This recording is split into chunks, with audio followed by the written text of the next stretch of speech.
మహిమగల నామంలో అందరికీ ఉన్నారు. అది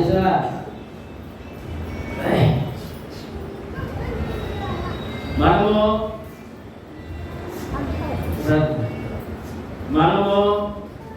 ఇప్పటికి అంత్య దినమున జరుగు తీర్పునకు లోకమును సిద్ధపరచు దేవుని మాటలు ఆజ్ఞలు, లోకమును రక్షించుటకు వచ్చిన యేసుక్రీస్తు మాటలు అని 3 వాక్యాంశాలు మనం ధ్యానించే 3 వారములు. ఈవేళ 4వ వాక్యాంశము. ఈవేళ మనము గత వారములైతే సాతాను రాజ్యం గురించి ధ్యానించాం. ఇప్పుడు దేవుని రాజ్యం.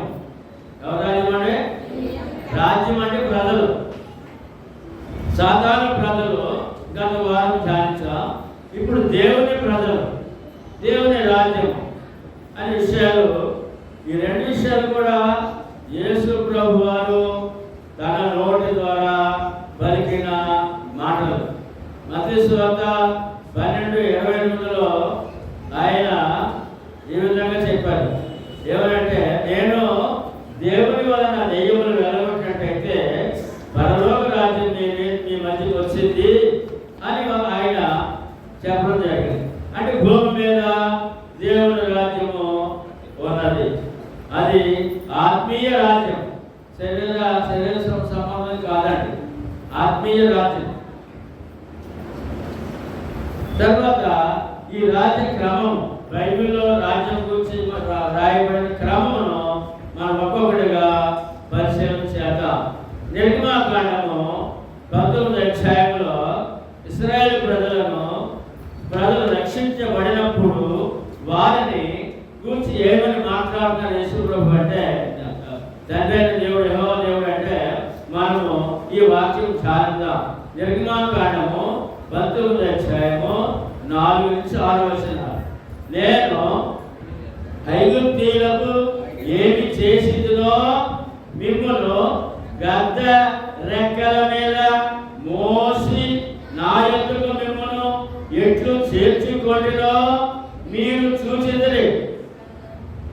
కాగా మీరు నా మాట శ్రద్ధగా విని, అంటే దేవుని చేత మోసే నాయకత్వంలో మోసే అనే సేవకుల ద్వారా రక్షించబడిన వారు ఇశ్రాయేలు ప్రజలు. మోసే సేవకుడు, నాయకుడు ద్వారా దేవుని చేత రక్షించబడిన వారు ఇశ్రాయేలు గురించి మాట్లాడుతున్నారు దేవుడు. అందుకని కాగా మీరు నా మాట శ్రద్ధగా విని, ఎలా ఉండాలంటే శ్రద్ధగా విని, నా నిబంధన అనుసరించి నడిచిన ఎడల, నా నిబంధన అనుసరించి నడిచిన ఎడల మీరు సమస్త దేశ జనులలో నాకు స్వకీయ సంపాద్యమగుదురు.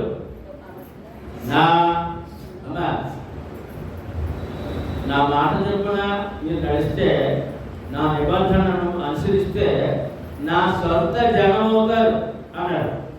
నాకు స్వకీయ సంపాద్యమగుదురు, సమస్త భూమి నాదే కదా. మీరు నాకు యాజక రూపమైన రాజ్యముగాను అన్నాడు. ఇశ్రాయేలు ప్రజలు ఎవరంటే దేవుడికి రాజ్యం, పరిశుద్ధమైన జనముగాను ఉందురని చెప్పుము. నీవు ఇశ్రాయేలుతో పలుకవలసిన మాటలివే అని చెప్పాను. దేవుని మాటల ద్వారా దేవుని ప్రజలను రాజ్యముగా ఏర్పాటు చేసుకున్నారు. ఇశ్రాయేలు ప్రజలు మొట్టమొదటి దేవుని రాజ్యం, దేవుని రాజ్యం. మరి వారికి ఒక పేరు పెట్టారు, పరిశుద్ధ సంఘం. ఇశ్రాయేలు ఎవరంటే పరిశుద్ధ సంఘం అని కూడా చెప్పబడుతుంది. కనుక మరి ఈ రాజ్యమునకు రాజు అంటే యెహోవా దేవుడు.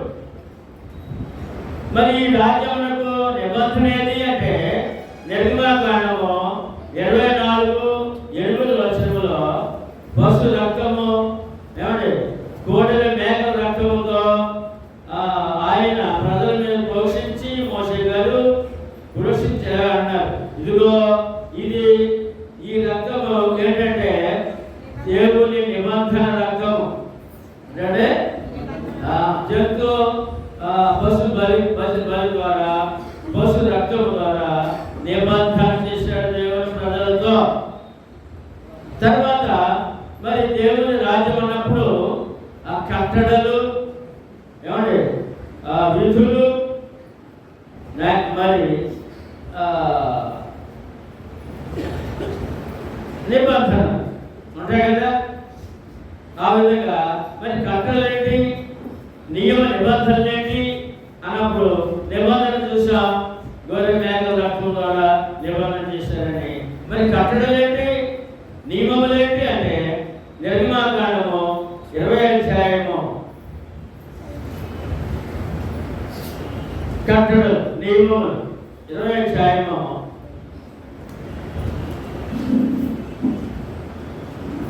1 చదువుతాను చూడండి. దేవుడు ఈ ఆజ్ఞలన్నీ వివరించి చెప్పారు. నీ దేవుడైన యెహోవా నేనే దాసుల గృహమైన ఐగుప్తు దేశంలో నుండి నిన్ను వెలుగులోకి రప్పించింది. నేను తప్ప వేరొక దేవుడు నీకు ఉండకూడదు. పైన ఆకాశం అందే గాని క్రింద భూమి అందే గాని భూమి క్రింద నేల అందే గాని ఇడు దేని రూపమును అయినను విగ్రహమును నీవు చేసుకునకూడదు. వాటికి సాగిలపడకూడదు, వాటిని పూజింపకూడదు. ఎలాగా నీ దేవుడైన యెహోవాకు నేను రోషము గల దేవుడు.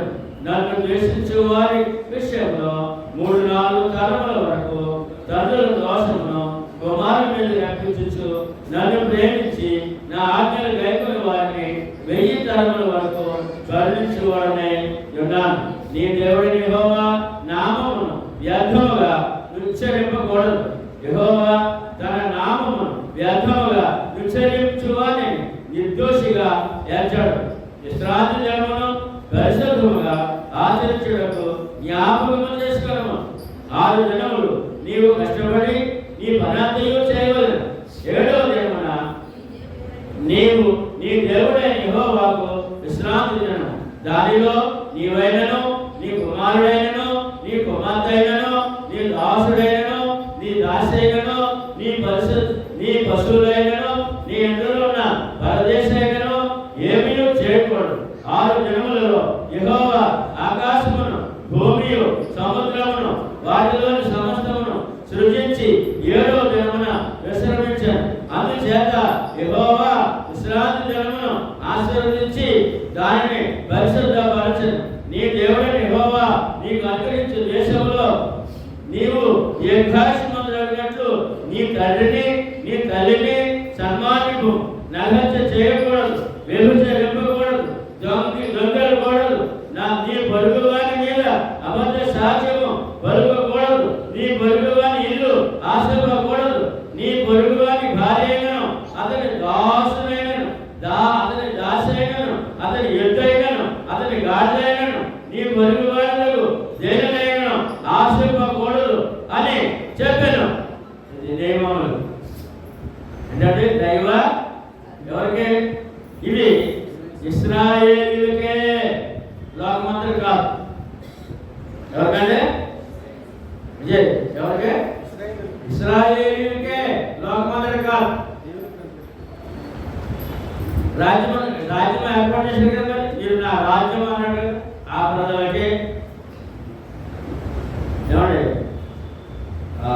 ఆ విషయాలు మనము రాజ్యం ఎలా ప్రారంభమైందో చూస్తున్నాం. ఆ రాజ్యం అలా కొనసాగుతుంది. ఆచరిస్తున్నారు. ఆచరించని వారు మరి దేవునికి దూరంగానే ఉన్నారు. ఆచరించేవాళ్ళు ఉన్నారు, ఆచరించిన వాళ్ళు ఉన్నారు. ఇప్పుడు దీనిని ఏమన్నారంటే తదుపరి రోజుల్లో ఆయన ఏమన్నారంటే చూద్దాం ఒకసారి. యెషయా గ్రంథము ఈ రాజ్యం అనగా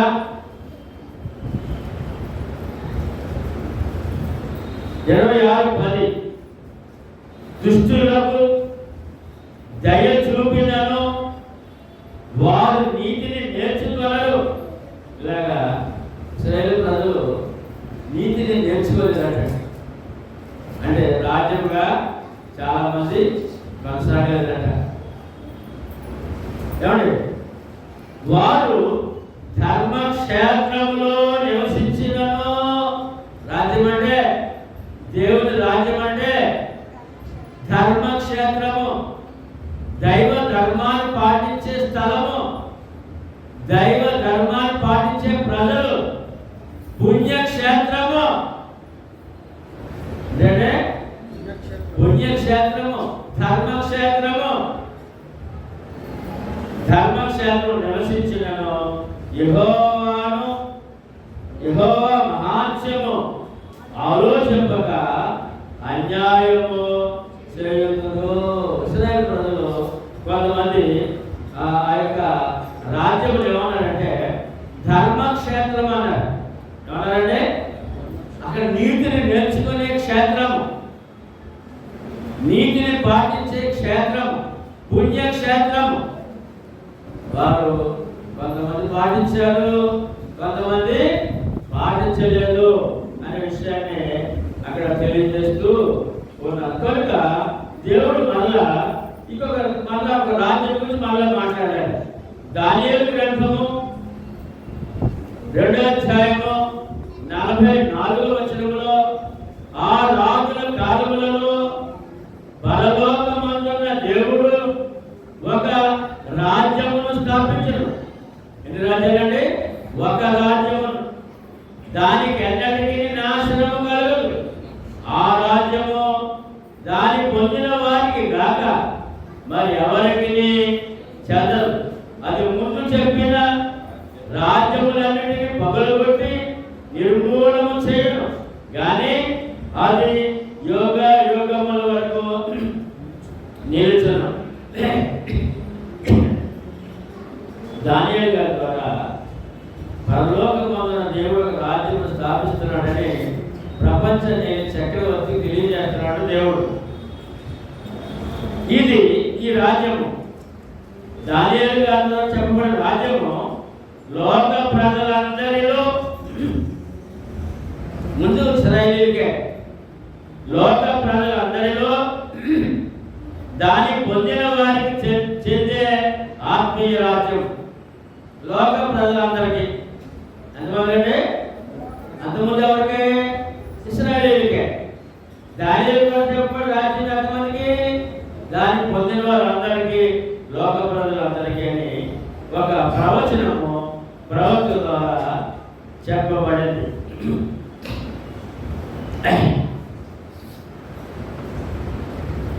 దానియేలు గ్రంథము మరి దీనికి రాజు కావాలి కదా, పరిపాలన కావాలి కదా, మరి ఆయన కూడా ప్రవక్త తెలియజేస్తాడు ఈ లోక రాజ్యాన్ని, లోకంలో ఉన్నటువంటి దేవుని రాజ్యానికి. దానియేలు గ్రంథము 7వ అధ్యాయం 13-14 రాత్రి కలిగిన దర్శనములను నేను ఇంకా చూచుచుండగా ఆకాశ మేఘారూఢుడై మనుష్య కుమారుని పోలిన ఒకడు వచ్చి ఆ మహావృద్ధుడకు వారి సన్నిధిని ప్రవేశించి ఆయన సముఖమునకు తేబడింది. ఇక్కడ ఈ రాజ్యాన్ని పరిపాలించే ఆయన ప్రవక్తకి ఎలా కనపడుతున్నాడంట? ఆకాశ మేఘారూఢుడై, ఏమండి పరలోకం వస్తున్నటువంటి ఒక ఆయన కనపడుతున్నాడంట. ఆయన మనుషు కుమారుడు పోలిక. ఎవరంటే మనుషు కుమారుడు పోలికడు అంటే ఈ ప్రవక్తకి ఆకాశంలో కనపడుతున్నాడంట, నడిచి వస్తున్నాడంట. ఏమండి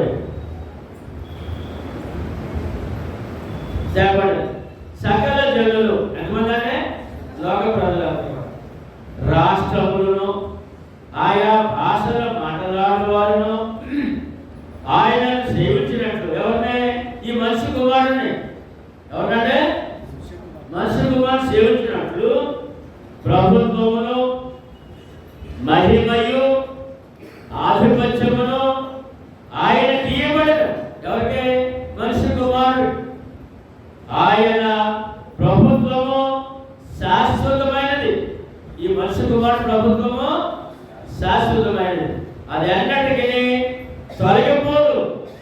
ఆయన రాజ్యము ఎప్పుడునో లయము కాదు. ఎవరి రాజ్యము? మనిషి కుమారుడు. ఈ మనిషి కుమారుడు ఎవరు? మన రక్షకుడు, మన ప్రభు అయిన యేసుక్రీస్తు. పుట్టక ముందు 700 సంవత్సరాల క్రితము ఆయన దానియేలు దర్శనంలో కనపడతాడు యేసు ప్రభు వారు. ఆయన రాజ్యము ఎప్పుడునో లయము ఇప్పుడు నిత్యమంటారు అనే మాట ఇక్కడ మాట. ఇప్పుడు ఆ మనిషి కుమారుడు ఆ రాజ్యము నిత్యమంటుంది అని చెప్పినప్పుడు ఆ మనిషి కుమారుడు 700 సంవత్సరాల తర్వాత భూమి మీదకి వచ్చాడంటే మత్తయి సువార్త 16వ అధ్యాయము 13 నుంచి 19 వచనాలు చూసినట్లయితే యేసు పిలుపుదైన కైసరయ ప్రాంతంలోకి వచ్చి ఏమంటే ఇప్పుడు కూడా ఆ ప్రాంతం ఉందండి అక్కడ యెరూషలేములో యూదా దేశంలో ఆ ప్రాంతం ఉంది. పిలుపుదైన కైసరయ అని కైసరయ పట్టణము. ఏమండి అక్కడ విగ్రహారాధన ఎక్కువ. ఆ పట్టణంలో యేసు ప్రభు కాలంలో యేసు ప్రభు కాలానికి కూడా విగ్రహారాధన ఎక్కువ. ఈ కైసరి ప్రాంతంలో పెద్ద వందలాది అడుగుల ఎత్తులో ఒక పెద్ద కొండ ఉంది. ఆ కొండ దగ్గర శిష్యులు తీసుకెళ్ళి కూర్చున్నారు. యేసు ప్రభు కూర్చుని వారితో మాట్లాడతారు. ఏమని? ఈ కొండ దగ్గర ఏముంది అంటే అప్పుడు చక్రవర్తి యొక్క గుడి ఉంది. చక్రవర్తి దేవుడిగా పూజించే గుడి ఉంది, శిథిలమైపోయింది. ఏమంటే అలెగ్జాండర్ చక్రవర్తి పూజించిన గుడులు ఉన్నాయి. అలెగ్జాండర్ చక్రవర్తి పూజించిన గుడులు ఉన్నాయి. ఏమండి రోమా ప్రభుత్వాలు పూజించే గుళ్ళు ఉన్నాయి. అన్ని గుళ్ళు ఉన్నాయి ఆ కొండ మీద. తర్వాత సిరియా దేశస్తులు పూజించిన గుళ్ళు ఉన్నాయి, దేవతల గుళ్ళు. యేసు ప్రభు కాలానికి శిథిలమైపోయింది, కానీ గుళ్ళు ఉన్నాయి. తర్వాత సిరియా దేశస్తులు రోమీలో గొర్రె పొట్టేలుని దేవుడిగా పూజించేవారంట. ఆ పూజకు చూడు మనవాడు బలి తీసుకెళ్తారు, గొర్రెని మేక తీసుకెళ్తారు కదా. అలాగా సమర్పించిన గొర్రెను అది చనిపోతే దానికి సమాధి కట్టి దానికి గొర్రె పొట్టేలు పూజించేవారు ఉన్నారట. మళ్ళీ అక్కడ ఆ సమాధులు కూడా ఉన్నాయట. ఇన్ని రకాల విగ్రహాలతో నిండిన ప్రాంతానికి తీసుకెళ్ళి అక్కడ కూర్చుని ఇన్ని రకాల పూజలు చేస్తారు కదా ఈ ప్రజలు, శ్రేయులు, అన్యులు కూడా. వీరి మధ్య ఇన్ని అద్భుతాలు చేశారు కదా, చనిపోయిన బ్రతికించారు కదా, పుట్టుకుండి వారు కాడించారు కదా, పుట్టుకుండి వారు కాడించారు కదా, ఎటువంటి రోగులైనా అప్పటికప్పుడు కరుడేపాటు స్వస్థించారు కదా, కుష్ఠరోగిని పసిబిడ్డ శరీరంగా చేశారు కదా. మరి అని అంటూ మనుషు కుమారుడు ఎవడని అన్నాడు ఇక్కడ. ఎవరండి? మొట్టమొదటిగా దానియేలు గ్రంథంలో ఆయన కనబడినటువంటి దర్శనం కనబడి మనుషు కుమారుడు వచ్చానని ఈయన ఎలా పరిచయం చేసుకున్నాడు అంటే మనుషు కుమారుడు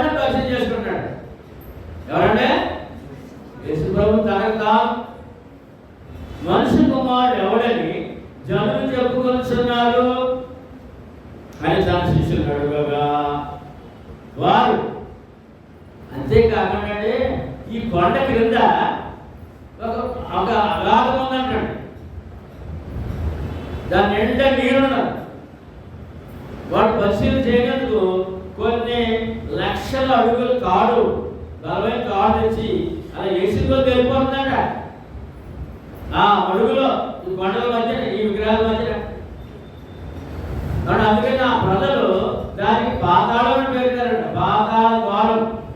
ఎందుకంటే ఆ పాతాళ ద్వారం దగ్గర కూర్చుని యేసులో మాట్లాడతారు.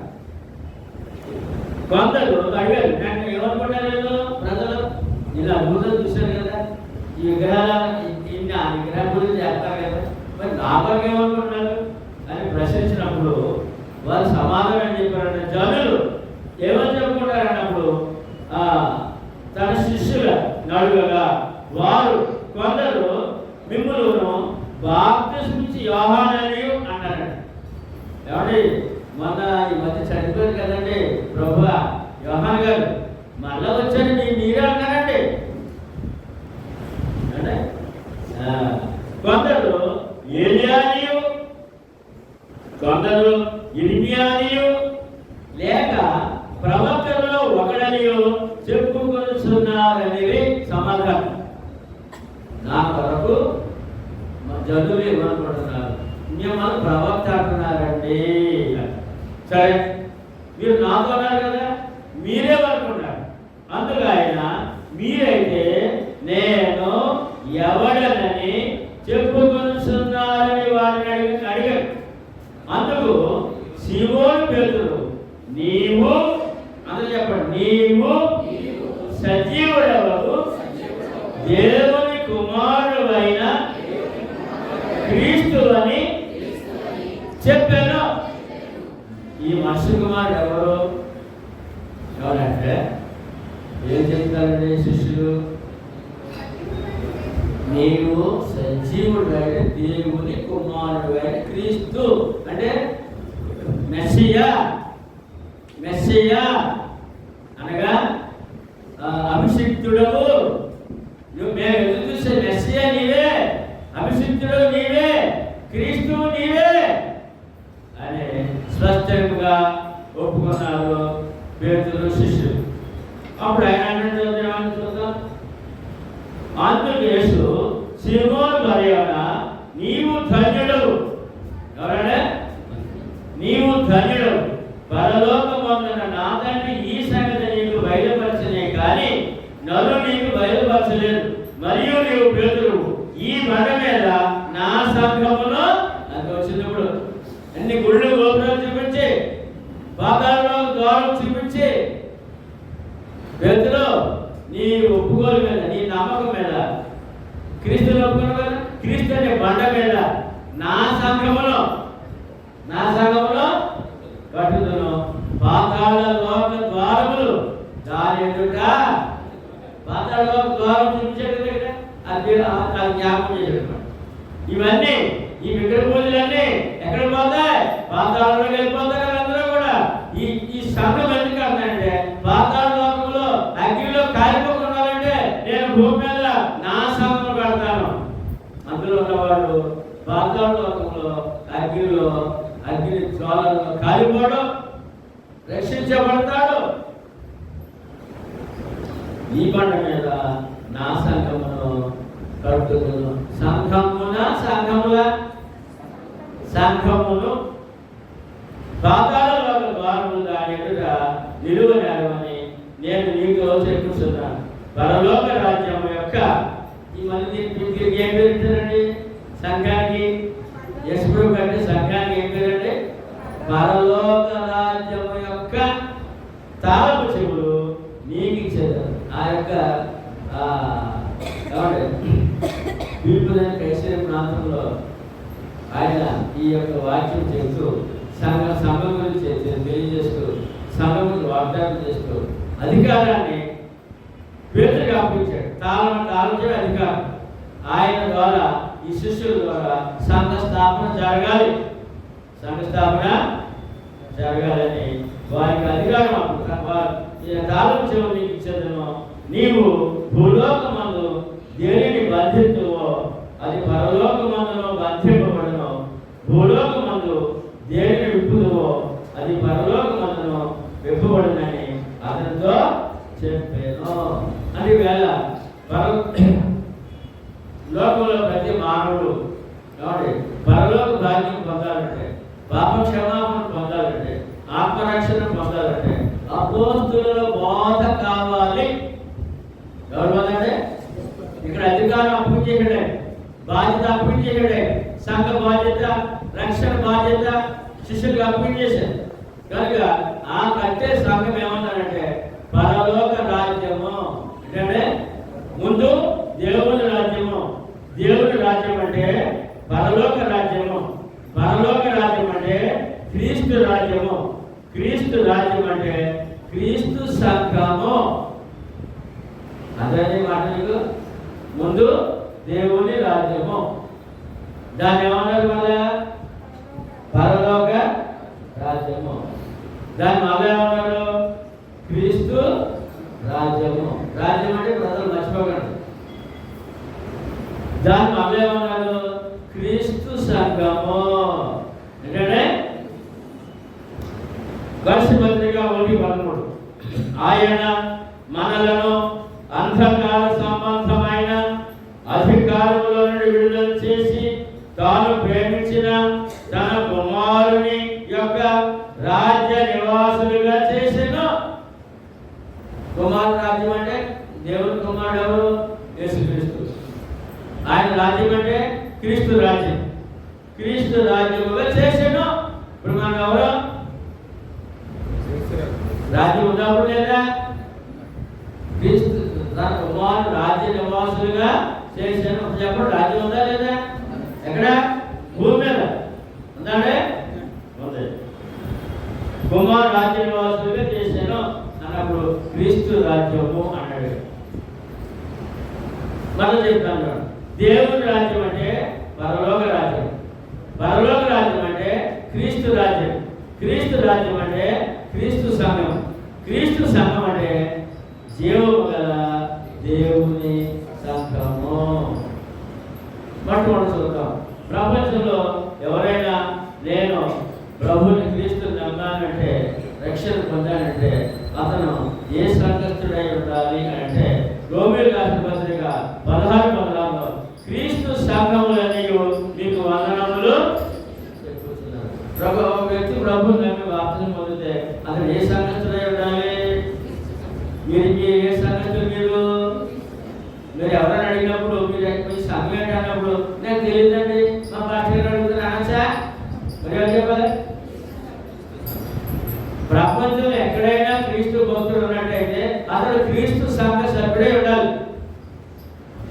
లేనట్టయితే క్రీస్తుకి సంబంధం లేదు, దేవునికి సంబంధమా లేదు. ఇప్పుడు మరి ఈ క్రీస్తు సంఘాన్ని ఏమన్నారు?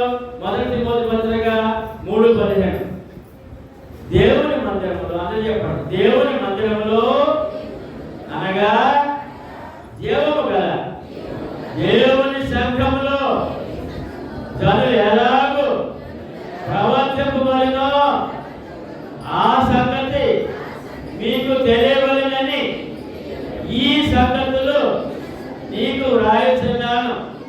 ఆ సంఘము సత్యమునకు స్తంభమును ఆధారమునై ఉన్నది దేవుని సంఘం.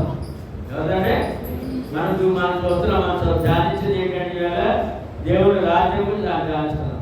దేవుని రాజ్యం అంటే పరలోక రాజ్యం. పరలోక రాజ్యం అంటే క్రీస్తు రాజ్యం. క్రీస్తు రాజ్యం అంటే క్రీస్తు సంఘం. క్రీస్తు సంఘం అంటే దేవుని సంఘము. స్పష్టంగా ఉందండి? స్పష్టంగా ఉందా? ఏమైనా తెలియకుండా ఉందా?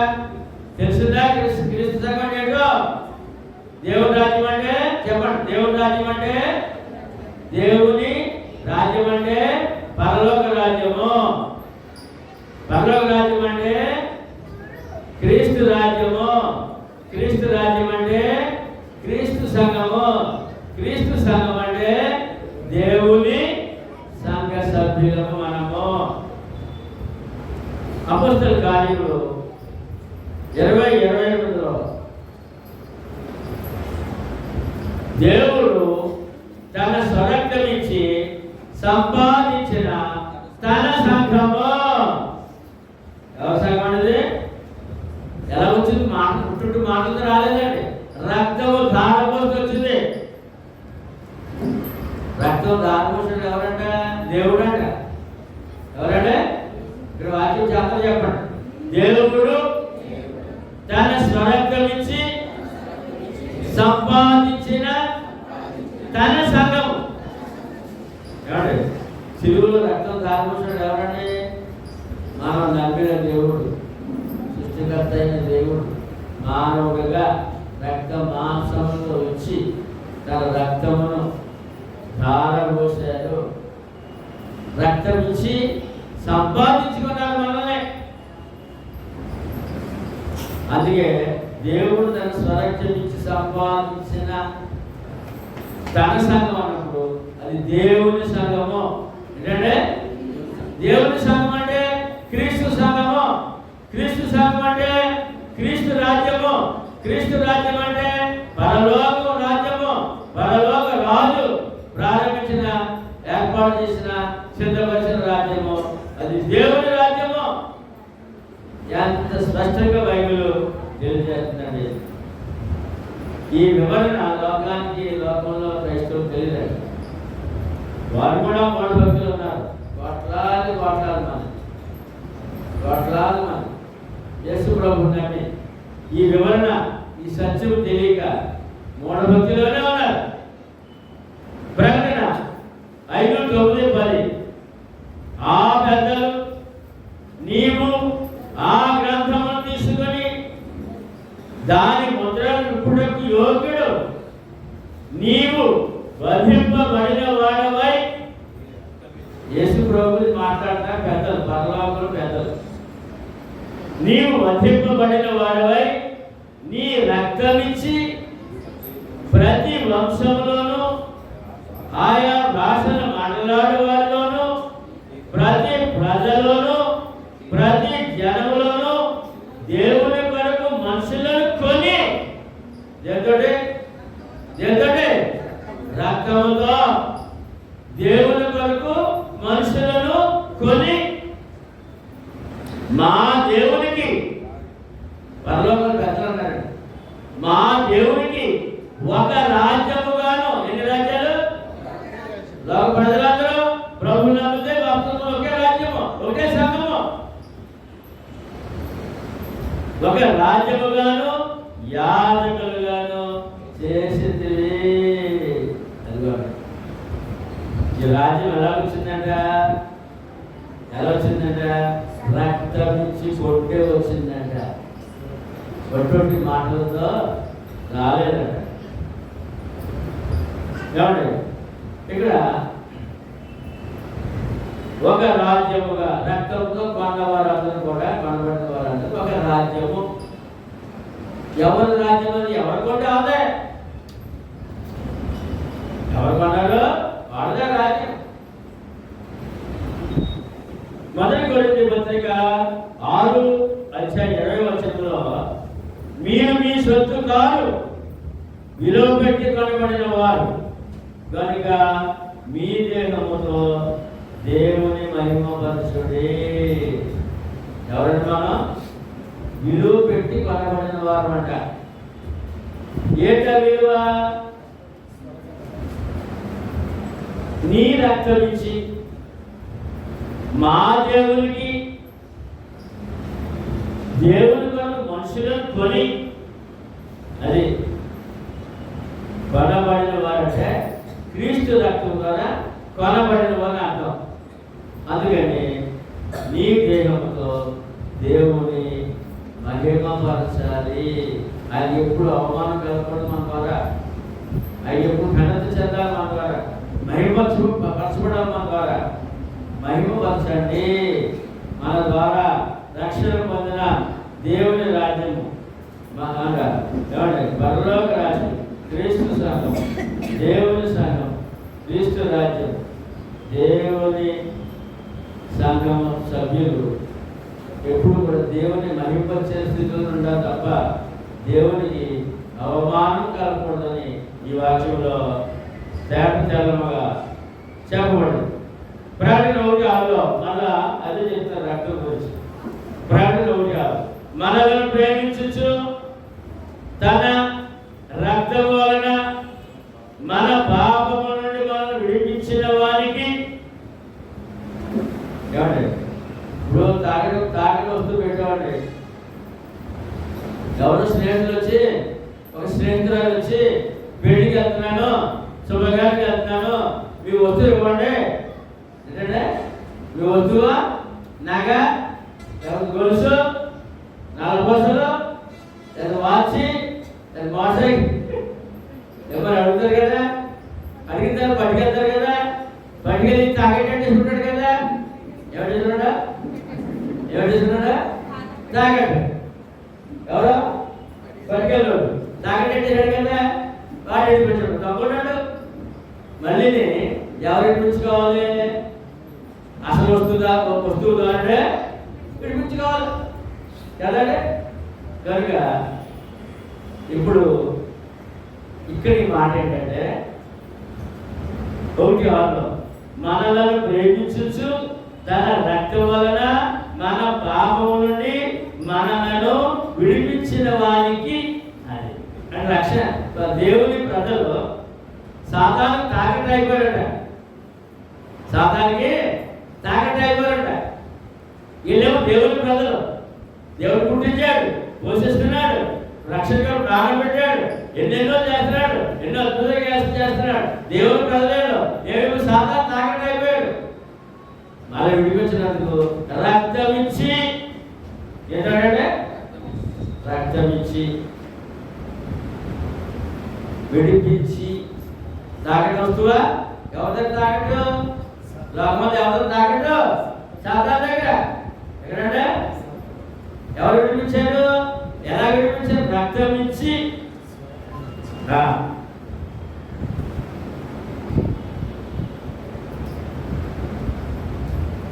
చాలా చాలా అద్భుతమైన మాట.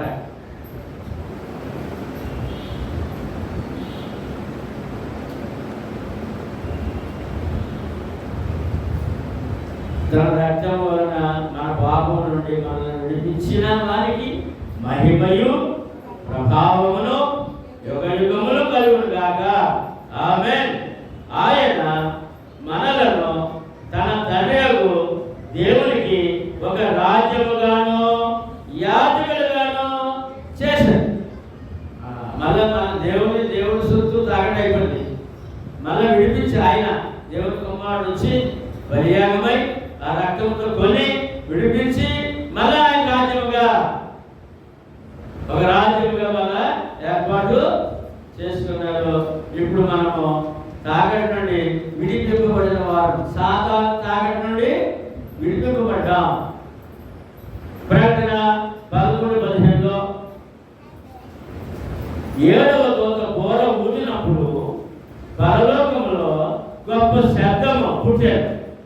ఆ శబ్దములు ఈ లోక రాజ్యము మన ప్రభు రాజ్యమును, ఆయన క్రీస్తు రాజ్యమును ఆయన యుగ యుగముల వరకు ఏలును.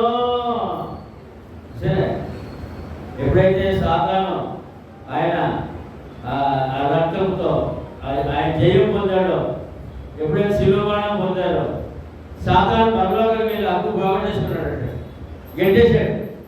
పరలోకం నుండి సాతాన్నే గెంటేశాడు అని ఇక్కడ గొప్ప ఆనందంతో గొప్ప శబ్దంతో దేవతలు పరలోకంలో ఆనందపడుతూ ఏమంటే గాలి ప్రతిగానాలు చేస్తూ ఇలా చెప్తారంటే ఏమని? గొప్ప శబ్దము పుట్టాడు. ఆ శబ్దములు ఈ లోకరాజ్యం ఎంతమంది అవతారం ఉంది? సాతాను చేతిలో ఈ లోకరాజ్యం మన ప్రభు రాజ్యము, ఆయన క్రీస్తు రాజ్యము. ఎవరి రాజ్యం అంటే ఆయన యుగ యుగముల వరకు ఏలిక యేసుక్రీస్తు ఏలిక రాజు. చూద్దాం. ముందు లోకరాజ్యం విడిపబడదంట. ముందు ఆ లోకానికి యేసు ప్రభు ఏమై అన్నాడు? మొదటి కొలస్సీ రాసిన 2:10, కొలస్సీ రాసిన 2:10లో క్రీస్తు చెప్పండి, గట్టి చెప్పని మాట, క్రీస్తు సమస్త ప్రధానులను అధికారులను శిరస్సు అయి ఉన్నాడు. లోకమంతటి అధికారి ఎవరంటే ఇప్పుడు లోకమంతటి అధికారి ఎవరండి? ఏలికి ఎవరండి? యేసు. మన నమ్మిన యేసుక్రీస్తు ప్రధానుల మీద అధికారుల మీద ఆయన శిరస్సు అయి ఉన్నాడు, ఏలిక అయి ఉన్నాడు, పాలకుడై ఉన్నాడు, అధికారి అయి ఉన్నాడు. సంఘము చూద్దాం. మనం కలిసి 1:18 సంఘము ఇది కూడా చెప్పండి, అదే చెప్పాలి. సంఘము ఎవరు మాట్లాడలేదంటే సంఘము అను శరీరము నాకు ఆయనే శిరస్సు, లోకాధికారులకు ఆయనే శిరస్సు, సంఘములకు ఆయనే శిరస్సు. ఏలిక ఎవరు? ప్రభు. మనం నమ్మిన సామాన్యుడు కాదండి, దేవి దేవతలు కాదండి, సర్వ సృష్టిని ఏలేవాడు, సంఘానికి శిరస్సు అయిన వాడు. ఆయన మనము సేవిస్తున్నాం, ఆయన నమ్ముకున్నాం, రక్షకుడిగా మనకు ఆయన ఉన్నాడు. ప్రకటన 12:10 మళ్ళీ రెండో మాట చెప్తున్నారు అందులోనే. మరియు ఒక గొప్ప స్వరం పరలోకమందు ఎలాగ చెప్పడం ఏంటని. పరలోకం సంతోషం అంటాడు, దేవదూతలు వదిలేసేస్తారంట, కానీ ప్రతిగానం చేసేస్తారంట, పెద్ద స్వరంతో మాట్లాడతారంట. ఏమని? రాత్రి పగళ్ళు మన దేవుని ఎదుట మన సహోదరుల మీద నేరం మోపువాడైన అపవాది పడద్రోయబడి ఉన్నాడు కనుక ఇప్పుడు రక్షణయు శక్తియు రాజ్యమును మన దేవుని ఆయన, ఇప్పుడు అధికారము ఆయన క్రీస్తుదాయను. లోకం మీద, సంఘం మీద, సైతాన్ మీద అధికారము క్రీస్తే. మనం నమ్మిన యేసు క్రీస్తు ప్రభువే. ఎంత గొప్ప దేవుడిని మనం నమ్ముకున్నాం అండి, ఎంత గొప్ప దేవుని భక్తులు అండి మనం, ఎంత గొప్ప దేవుని పిల్లలు అండి మనం. పాలకుడు, ఏలిక, రాజు, అధికారి.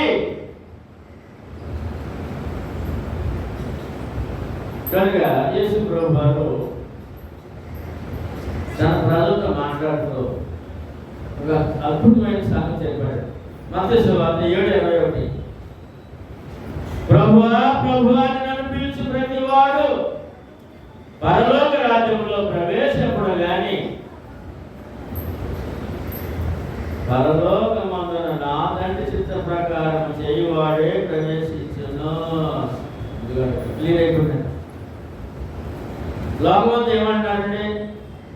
యేసు ప్రభు నమ్ముకున్నాం, యేసు నమ్ముకున్నాం అంటే ప్రభువా ప్రభువా ప్రభువా ప్రభువా అని జపం చేసినా సరే బయట ఉండి ప్రభువా ప్రభు నన్ను ఎందుకు పిలుస్తారు? బయట ఉన్నారు,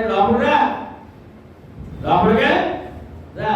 బయట ప్రభువా ప్రభు అంటే నీకు నాకు సంబంధమా లేదు. ప్రభువా ప్రభు నన్ను పిలిచి ప్రతి వాడును పరలోక రాజ్యంలో ప్రవేశపడు. ఏమండి? పరలోకమందున్న నా తండ్రి చిత్త ప్రకారం చేయువాడే ప్రవేశించడు. ఏమండి? ఇప్పుడు దేవుని చిత్తము, పరలోకమందున దేవుని చిత్త ప్రకారం చేసేవాడే పరలోక రాజ్యంలో ప్రవేశిస్తాడు. అంటే దేవుని చిత్తమేమైంది? ఎందుకనే ప్రభు చిత్తమేమైందంటే బయట నుండి ప్రభు ప్రమాణం కాదు, పరలోక రాజ్యంలో ప్రవేశించాలి. ఎక్కడంటే అంటే దేవుని రాజ్యము, అంటే క్రీస్తు రాజ్యము, అంటే క్రీస్తు సంఘము, అంటే దేవుని సంఘములో రావాలి, బయట నుండి కాదు. ఇప్పుడు లోకంలో మత క్రైస్తవులు ఎక్కడున్నారు? ఇప్పుడు బయట ఉన్నారా, లోపల ఉన్నారా? మీరు ఎక్కడున్నారు? రాజ్యంలో ఉన్నారా, బయట ఉన్నారా? ఎక్కడ నుండి ప్రభు అంటారు? మీరు లోపల ఉండే. ఎక్కడంటే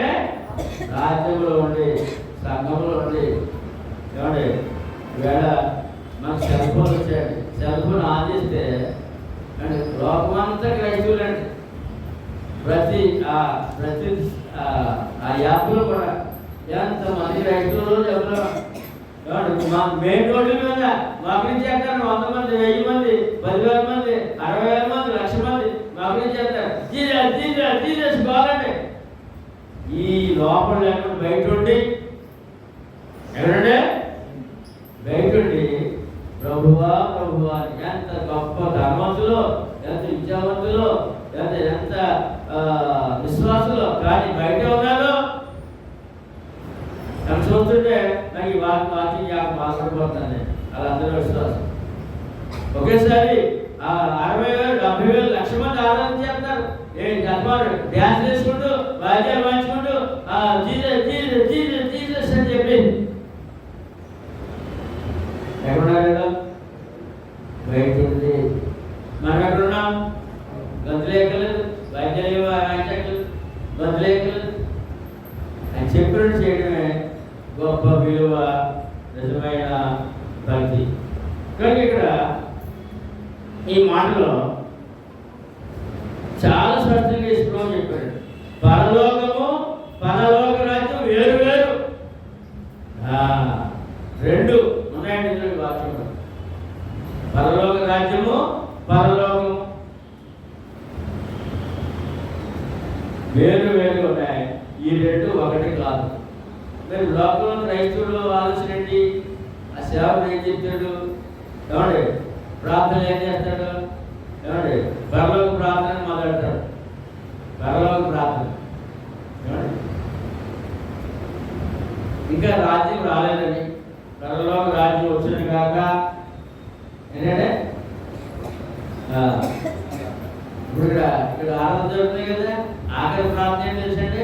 పరలోక ప్రార్థన చేస్తారు. పరలోక మందులు మాత్రమే ఈ రాజ్యం వచ్చిన కాక ఏంటది ఏంటి వచ్చేసింది. అందులో మనం ఇంకా రావాలంట అంటే మళ్ళా ఆఖరి ప్రార్థన చేతి పాస్టర్ గారు చెప్తాడు, మనం అందరం పరలోక రాజ్యానికి వెళ్ళిపోతా ఉంటాడు. బయట ఉంటాడు. పైన పరలోకం ఉంది, కింద పరలోక రాజ్యం ఉంది. ఆయన ప్రజలు ఉన్నాడు, ఆయన సంఘం ఉంది. ఎందుకంటే ఆ సంఘంలో ఉంటే పరలోకం వెళ్తాం. ఆ సంఘంలో లేకపోతే పరలోకం వెళ్ళే అవకాశమో లేదు. అందుకని ముందు దేవుని రాజ్యంలో ఏమంటే పరలోక రాజ్యంలో, క్రీస్తు రాజ్యంలో, క్రీస్తు సంఘంలో, దేవుని సంఘంలో సభ్యుడైతే అక్కడి నుంచి ప్రయాణం పరలోకానికి వెళ్తుంది. కనుక ఈ మత క్రైస్తవులు పరలోకాన్ని పరలోక రాజ్యాన్ని ఒకటే చేసేసి అంటే పరలోకాన్ని అదైనా సుధీరు పరలోకాన్ని పరలోక రాజ్యాన్ని ఒకటిగా చేసేసి 2 చేతులు పైకి ఉన్నారు. భూలోకంలో ఉన్న పరలోక రాజ్యంలో ప్రవేశపడరు. పరలోక రాజ్యంలో ప్రవేశపడరు. దేవుని రాజ్యంలో ప్రవేశపడరు. దేవుని క్రీస్తు రాజ్యంలో ప్రవేశపడరు.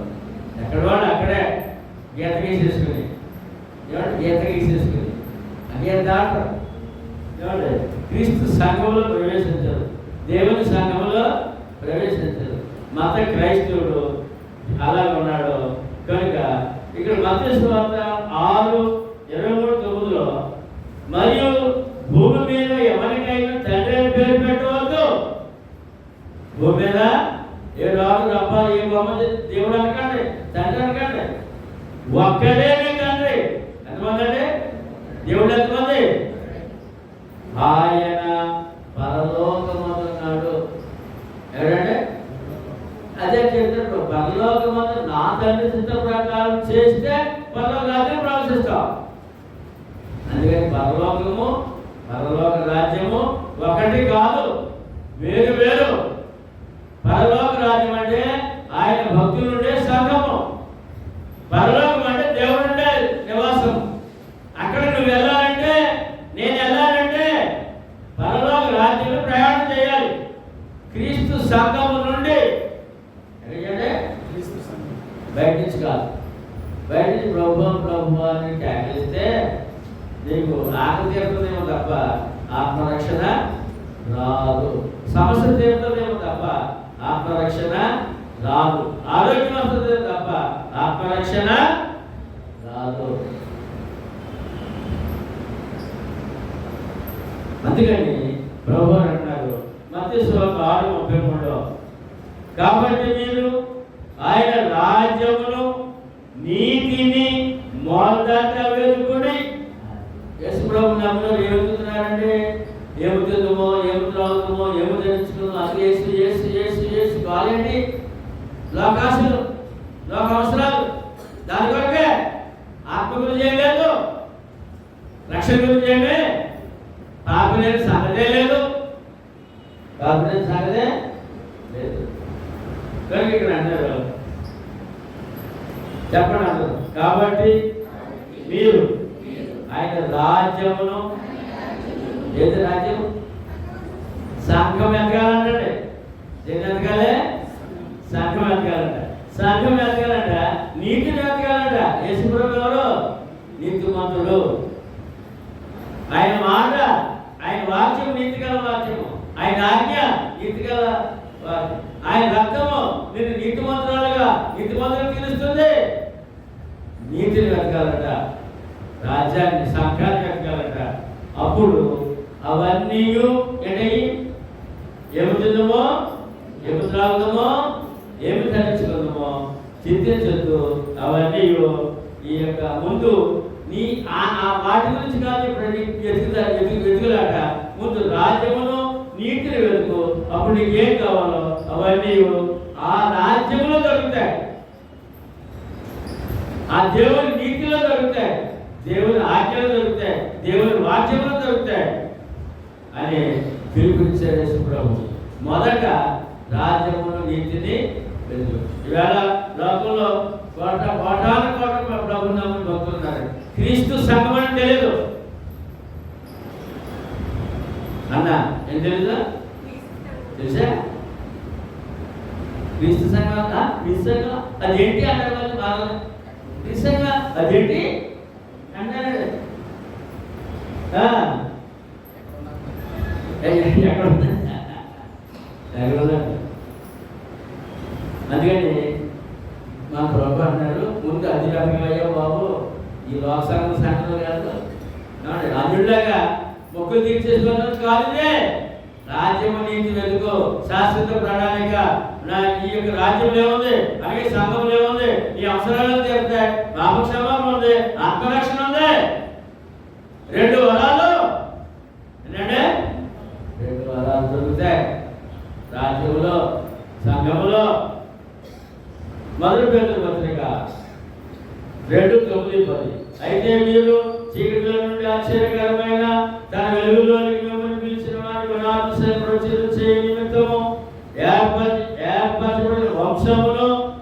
క్రీస్తు సంఘం ఏంటంటే క్రీస్తు రాజ్యం అంటే ఏమంటే పరలోక రాజ్యం అంటే దేవుడి రాజ్యం అంటే ఏర్పరచబడిన వంశము, దైవ అంశ.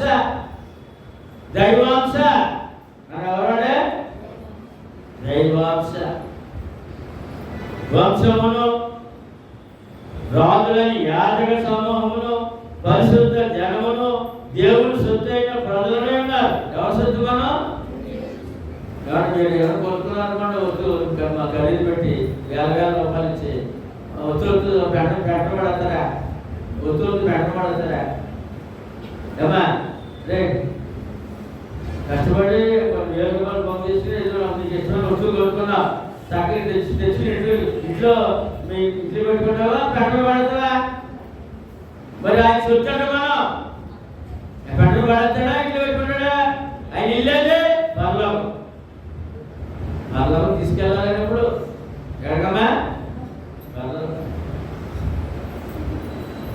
దేవుని శుద్ధైన ప్రజలంట మనం. క్రీస్తు సంఘం అంటే ఒకప్పుడు దేవుని ప్రజ కాదంట. ఒకప్పుడు ఎప్పుడుంది? రక్షణ పొందక ముందు. ఎప్పుడంటే దేవుని ప్రజలము కాదు. రక్షణ పొందిన తర్వాత దేవుని ప్రజలు. రక్షణ అంటే బాప్తిస్మం. ఒకప్పుడు ఒకప్పుడు ప్రజగా ఉండగా ఇప్పుడు దేవుని ప్రజ అయితే ఎవరి ప్రజలు మనం అంటే అప్పుడు మళ్ళీ అనిపించే దేవుని రాజ్యము, పరలోక రాజ్యము, క్రీస్తు రాజ్యము, క్రీస్తు సంఘము, దేవుని సంఘం, దేవుని ప్రజ అంటే దేవుని ప్రజ అయితే. ఒకప్పుడు కనికరింపబడక ఇప్పుడు కనికరింపబడిన వారైంది. ఇప్పుడు ఎవరు మనం దేవుని చేత కనికరింపబడ్డాము. దేవుని కనికరం కావాలంటే ఎన్నిటికి కావాలి? దేవుని కనికరము లోక సంబంధమైన సమస్త అవసరాలకి కావాలి. దేవుని కనికరము పాప క్షమాపణకు కావాలి. దేవుని కనికరము ఆత్మ రక్షణ కొరకు కావాలి. ఇప్పుడు మనం ఏంటంటే కనికరం పొందామా పొందలేదు? కానీ చెప్పాలందరూ ఎవరు మీరు అందరూ దేవుని కనికరం పొందారా? ఏ గొప్ప ధైర్యం చెప్పారు. ఒకప్పుడు కనికరింపబడక ఇప్పుడు లోకంలో సృష్టి పూర్తి చేసేవాడు కానీ ఈ మతపరమైన క్రైస్తవులు కానీ దేవుని కనికరం పొందారా? చెప్పలేక చెప్పలే, పొందలేదు. ఖచ్చితంగా అనుమానం లేదు, చెప్పాలి.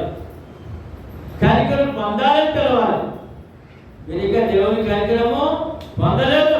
మేము కనికరం పొందాం. ఆ కనికరం మీకు ఉంది, ఆ కనికరం మీకు ఉంది, రండి అని మత క్రైస్తవులు కూడా లేక సృష్టి పూజ వారు కూడా సువార్త ద్వారా పిలవలసిన అవసరత ఉంది. యోహాను సువార్త ఇక్కడ యేసు ప్రభుకి ఏమంటే గవర్నర్ పిలాతుకి సంభాషణ జరుగుతున్నాడు. సంభాషణ చూద్దాం. పిలాతు తిరిగి అధికార మందిరంలో ప్రవేశించి యేసును పిలిపించి యూదుల రాజు నీవేనా అని అడిగాడు.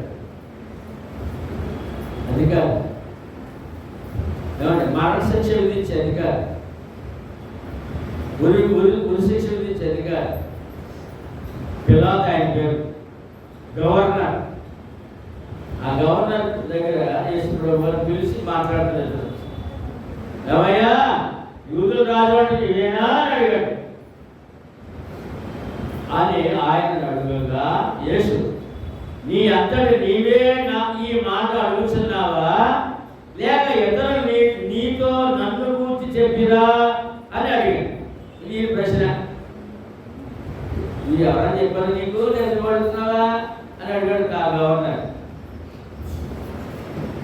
లేక అందుకు పిలాతు నేను యూదుడినా ఏమి, నేను అన్యుడే, నేను యూదుడు కాదు, నాకు ఎవరో చెప్పను, నీ యూదుడు చెప్పను అని చెప్పి గద్దించాడు ప్రభు. నేను యూదుడినా ఏమి, నీ స్వజనమును ఎవరు చెప్పారట? యూదుడు ఎవరంటే యేసు ప్రభుకి స్వజనమును ప్రధాన యాజకులను నిన్ను నాకు అప్పగించింది కదా, నీవు ఏమి చేశావు, ఏ ధ్యానం చేశావు అని అడుగుతున్నాడు యేసు ప్రభు. నీవు ఏమి చేసిందో అని అడుగుగా అప్పుడు ఈ సమాధానం చెప్పాడు యేసు ప్రభు. యేసు నా రాజ్యము అన్నాడండి. ఏమన్నాడంటే నా రాజ్యము ఈ లోక సంబంధమైనది కాదు, ఆత్మ సంబంధమైనది.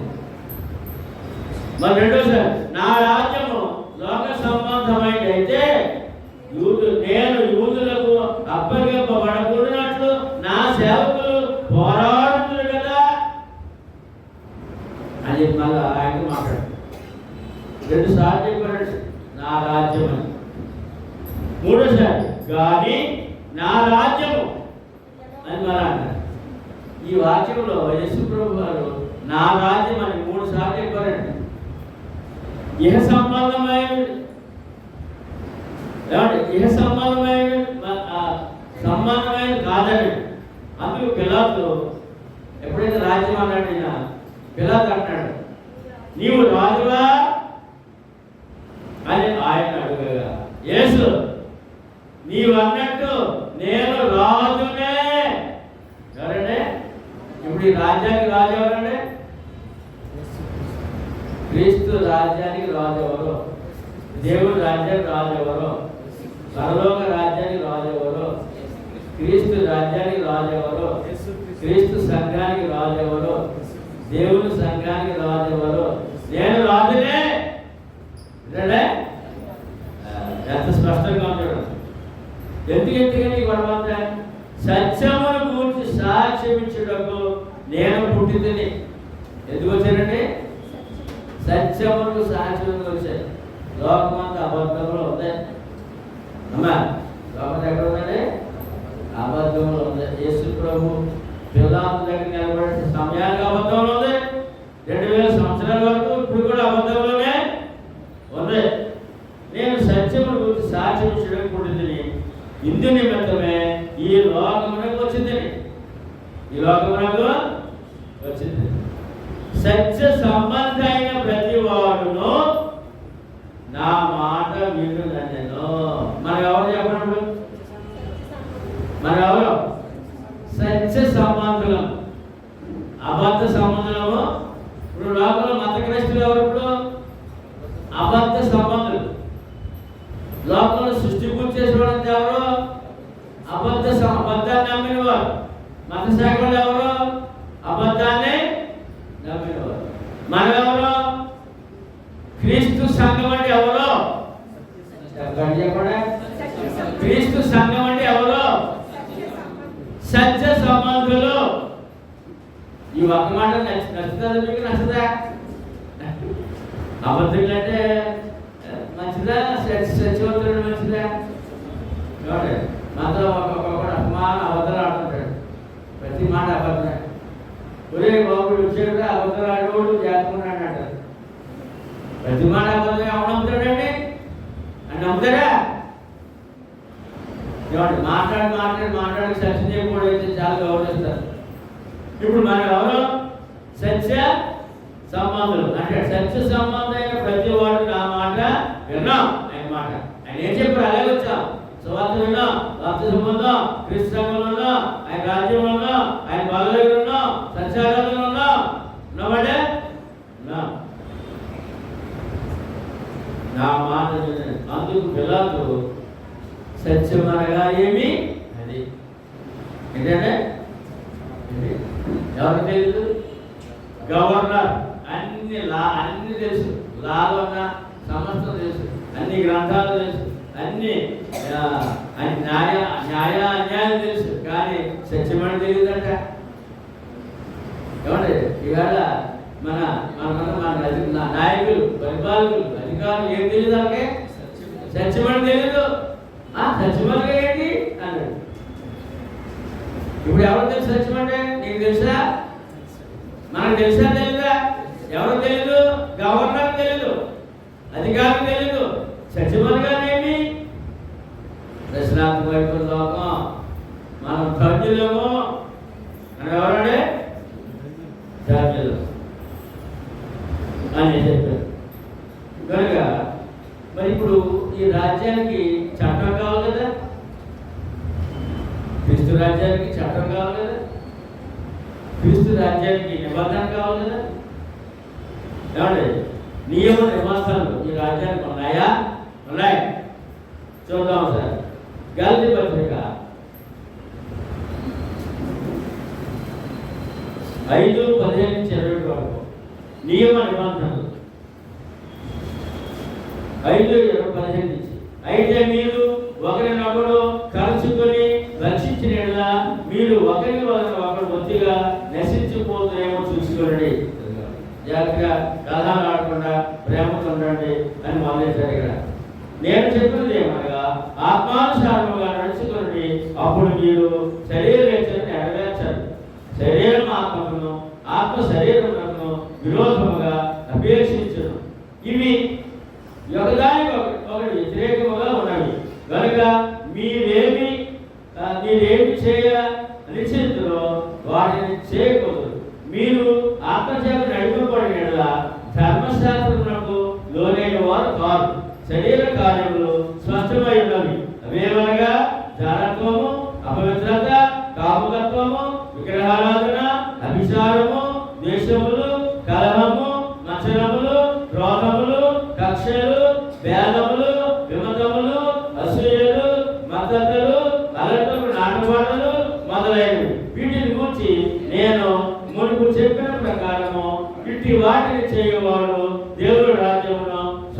స్వతంత్రించుకునేదని వీటితో స్పష్టముగా అంటే నియమములు, దైవ నియమములు. దేవుని రాజ్యంలో ఉన్న వాళ్ళు ఏం చేయకూడదు అనే విషయం. అంటే ఇక్కడ ఇట్టి కార్యములు చేయవాడు దేవుని రాజ్యమును స్వతంత్రించుకునేవాడు. మనం కూడా ఇప్పుడు ఇటువంటి లోపాలు ఉంటే మన దేవుని రాజ్యం నుంచి అర్హులము కాము. మరి ఇప్పుడు ఇంకొక మాట చెప్తారు 22 నుంచి. అయితే అందరూ చెప్పండి, దేవుని రాజ్యంలో నియమం ఏంటి? అయితే ఆత్మఫలమేమనగా ప్రేమ, సంతోషము, సమాధానము, దీర్ఘశాంతము, దయాళుత్వము, మంచితనము, విశ్వాసము, సాత్వికము, ఆశానికము. దైవ నియమాలు అంటే క్రీస్తు సంఘ దైవ నియమాలు. వీటి వాటికి విరోధమైన నియమం ఏది లేదు. క్రీస్తు యేసు సంబంధులు శరీరంలో కానీ ఇచ్చలతోనూ దురాశలతోనూ సిలువ వేసి ఉన్నారు. ఇది నియమ నిబంధనలు, నియమాలు. నిబంధన మరి లోకసువార్త ఇటు వాటి విరోధమైన నియమం ఏదీ లేదు అన్నాడు. లోకసువార్త 22:20లో ఆ ప్రకారం భోజనం తర్వాత ఆయన గిన్నె పట్టుకొని, ఈ గిన్నె మీ కొరకు చెల్లింపబడుతున్న నా రక్తం వలన క్రొత్త నిబంధన. ఏంటంటే క్రొత్త నిబంధన ఉంది ఇక్కడ. ఈ రాజ్యానికి, ఈ సంఘానికి నిబంధన ఉంది. క్రొత్త నిబంధనలో ఉన్నాము. మనం క్రొత్త నిబంధనలు ఉన్నాము. ఏమండి? మరి మనకి నియమాలు ఉన్నాయి. ఏం చేయకూడదు, ఏం చేయాలి నియమాలు ఉన్నాయి. చేయొద్దని మానేద్దాం, చేయమన్నవి చేద్దాం. అప్పుడు ఏమంటే ఆరాధన హక్కు, ప్రార్థన హక్కు, ఏమంటే ఏమో అవసరాలు ఉన్నాయో ఏమంటే ఆయన చేసిన సిద్ధంగా ఉన్నారు. ఎందుకున్నారంటే ఎక్కడున్నాం మనం? సంఘంలో ఉన్నాం. ఎఫెసీ పత్రిక 5:30లో క్రీస్తు, అదే చెప్పండి, క్రీస్తు సంఘమును పోషించి సంరక్షించడం. ఏమంటే ఇక్కడ పోషణ, రక్షణ. మరి శారీరకంగా పోషణ ఉంది, ఆత్మీయంగా రక్షణ ఉంది. కనుక నిబంధన ఉంది. ఏమండి? ఆ తర్వాత నియమాలు ఉన్నాయి. ఏం చేయాలి, ఏం చేయకూడదు. ఖచ్చితంగా చట్టం ఉంది. చట్టము ప్రతి నిబంధన మనకి. కనుక ఈ దేవుని రాజ్యము అంటే పరలోక రాజ్యం, అంటే క్రీస్తు రాజ్యం, అంటే క్రీస్తు సంఘం, అంటే దేవుని సంఘం. ఎక్కడ మనం మత శాఖల వైపు మళ్ళా చూడవచ్చా? చెప్పండి, గట్టిగా చెప్పాలా? చెప్పాలి. మత శాఖ మళ్ళీ అవసరమా? మళ్ళీ సృష్టి పూజ అవసరమా? నోటితో చెప్పండి. మత శాఖ మళ్ళీ అవసరమా?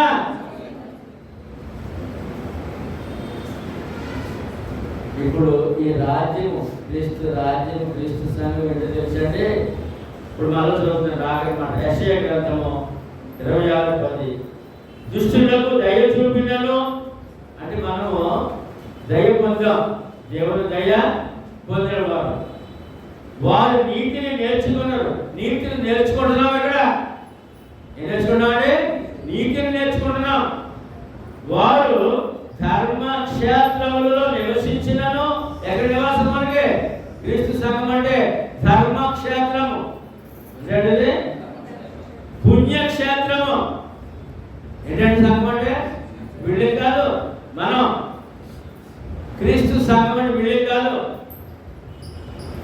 సంఘం అంటే మనం రక్షణ పొందిన వారు. ఎవరు మీరు? మనం ఎవరు అంటే ధర్మక్షేత్రము, ఏంటంటే పుణ్యక్షేత్రము. మరి మనమే పుణ్యక్షేత్రం, ధర్మక్షేత్రం అయినప్పుడు మన పుణ్యక్షేత్రాలు అవసరం. బయట ఎక్కడ తిరగాల?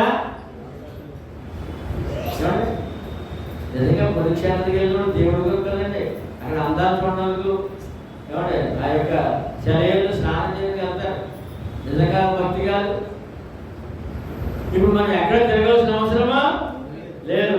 ధర్మక్షేత్రము క్రీస్తు సంఘమే, పుణ్యక్షేత్రము క్రీస్తు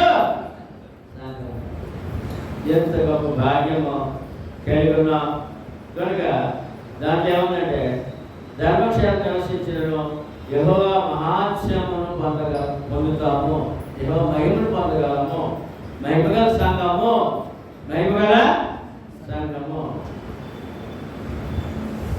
న్యాయంగా జీవిద్దాం, వాక్య ప్రకారం జీవిద్దాం. మనం ఎక్కడున్నా చెప్పండి. ఇప్పుడు దేవుని రాజ్యంలో ఎక్కడంటే దేవుని రాజ్యం ఏంటి? దేవుని రాజ్యం ఏంటి? పరలోక రాజ్యము.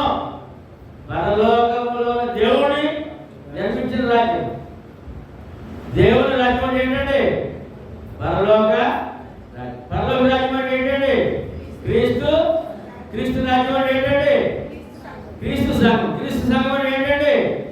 దేవుని ఎక్కడున్నావు నువ్వు? నేను ఎక్కడున్నాను? మరి బయట అవసరం ఏమన్నా ఉందా? మరి వాళ్ళు ఎక్కడున్నారు? బయట ఉన్నారు. ఏమన్నారు? బయట ఉండే ప్రభువా అన్నారు. వారు అక్కడ ఉండే అలా పిలిస్తే మీకు నాకు సంబంధం ఏమి దానికి లోపల ఈ విలువలు, ఈ యొక్క రక్షణ కాపాడుకుందాం. ఈ బయట ఉన్న వారిని లోపలికి వెళ్తాం, బయట వారిని ఎదురు వద్దాం.